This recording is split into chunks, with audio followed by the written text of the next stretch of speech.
হাসিনার সময়ের মতোই মিথ্যাচার ও বিভেদের রাজনীতি বহাল বললেন আসিফ নজরুল।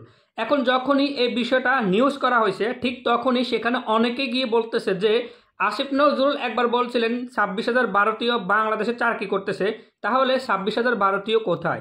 এখন কথা হচ্ছে আসলে কি 26,000 ভারতীয় বাংলাদেশে চাকরি করতেছে না? আসিফ নজরুল যে বলছিলেন। ঢাকা মহানগর উত্তরে আওয়ামী লীগ কর্মীদের জটিকা মিছিল, এমনকি তারা স্লোগান দিতেছে যে জয় বাংলা, জয় বঙ্গবন্ধু, শেখ হাসিনা আসবে, বীরের বেশে আসবে, শেখ হাসিনার ভয় নাই, রাজপথ ছাড়ি নাই, আমরা সবাই মুজিব সেনা, ভয় করি না, বুলেট বোমা। চিন্তা করেন, আওয়ামী লীগ কর্মীদের সাহস দেখছেন? আওয়ামী লীগের সকল কার্যক্রম নিষিদ্ধ ঘোষণা করছে, আর এরই মধ্যে আওয়ামী লীগ কর্মীরা বিভিন্ন জায়গায় মিছিল করতেছে। গত কিছুদিন আগে একটা বিষয় মিডিয়াতে প্রকাশ করা হয়েছে যে ডক্টর ইউনূস স্যার নাকি পদত্যাগের বিষয়টি ভাবতেছে। সেই বিষয়টা নিয়ে এখন সাংবাদিক মাসুদ কামাল কি বলছেন একটু পড়তেছি। সাংবাদিক মাসুদ কামাল বলতেছেন, ডক্টর ইউনূস পদত্যাগের কথা বলে দেখছে যে মানুষ কি বলে। আশা করছিলেন পরের দিন শুক্রবার লোকজন যে ওনার সাথে গান গাইতে গাইতে শাহবাগে চলে আসবে, তবে লোকজন আসে নাই, কান্নাকাটিও হয় নাই। তিনি শীতকালের ওয়াজ গরমকালে করেছেন। বিএনপি নেতা দুদু উনি বলতেছেন ডিসেম্বরের আগেই নির্বাচন দিতে হবে, আর একটু অপেক্ষা করবে।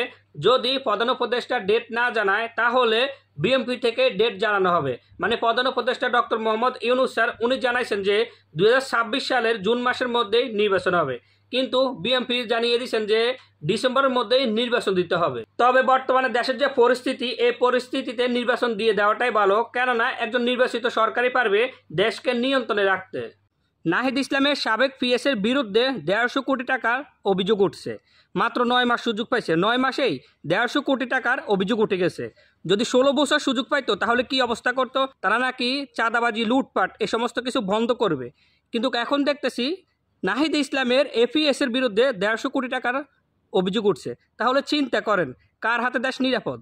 বৃষ্টির মধ্যে বৃষ্টিতে ভিজে সাধারণ জনগণের মাঝখানে গেলেন নাহিদ ইসলাম। এখন সেখানে গিয়ে বলতেছে যে আপনারা যে বৃষ্টির মধ্যে ভিজেও আমাকে শুভেচ্ছা জানাইছেন, যার জন্য আপনাদেরকে ধন্যবাদ। এখন সেখানে সাধারণ জনগণ স্লোগান দিতেছে যে নাহিদ ভাই এগিয়ে চলেন, আমরা আছি আপনার সাথে। এই যে নাহিদ ইসলাম তারা যে একটা দল তৈরি করছে, জাতীয় নাগরিক পার্টি এনসিপি, এই এনসিপি দলটি আগামী নির্বাচনে কি জয় হবে? না, দেশে অনেক বড় বড় রাজনৈতিক দল আছে, তো তার জন্য বলছিলাম যে ছাত্রদের এই নতুন রাজনৈতিক দল জাতীয় নাগরিক পার্টি এনসিপি, এই দলটি কি আগামী নির্বাচনে জয় হবে? হাসনাত আব্দুল্লাহ বলেন নৌকা ডুবে গেছে চিরতরে, নৌকার কখনো বাংলাদেশে ভাসবে না। যখনই এই বিষয়টি পোস্ট করা হয় ঠিক তখনই সেখানে অনেক আওয়ামী লীগ কর্মী গিয়ে বলতেছে যদি আগামী নির্বাচনে আওয়ামী লীগকে অংশগ্রহণ করতে দেয় তাহলে আওয়ামী লীগ নাকি অনেক বেশি ভোট পেয়ে জয়লাভ করবে। আসলে কি তাই? যদি আগামী নির্বাচনে আওয়ামী লীগকে অংশগ্রহণ করতে দেয় তাহলে আওয়ামী লীগ অনেক বেশি ভোট পেয়ে জয়লাভ করবে। নৌকা ডুবে গেছে চিরতরে, নৌকা আর বাংলাদেশে ভাসবে না বললেন হাসনাত আব্দুল্লাহ। এখন যখনই হাসনাত আব্দুল্লাহ এই কথাটি বলছে তখনই অনেকেই বলতেছে এবারে নির্বাচনেও যদি আওয়ামী লীগ অংশগ্রহণ করে তাহলে আওয়ামী লীগ নাকি অনেক বেশি ভোট পেয়ে জয়লাভ করবে। এখন কি মনে হয় এবারের নির্বাচনে যদি আওয়ামী লীগ অংশগ্রহণ করতে পারে তাহলে কি আওয়ামী লীগ অনেক বেশি ভোট পেয়ে জয়লাভ করবে? আগামী বছরের জুনের মধ্যেই নির্বাচন বললেন প্রধান উপদেষ্টা। এদিকে তারেক রহমান উনি জানিয়ে দিয়েছেন যে ডিসেম্বরের মধ্যেই নির্বাচন অনুষ্ঠিত হতে হবে।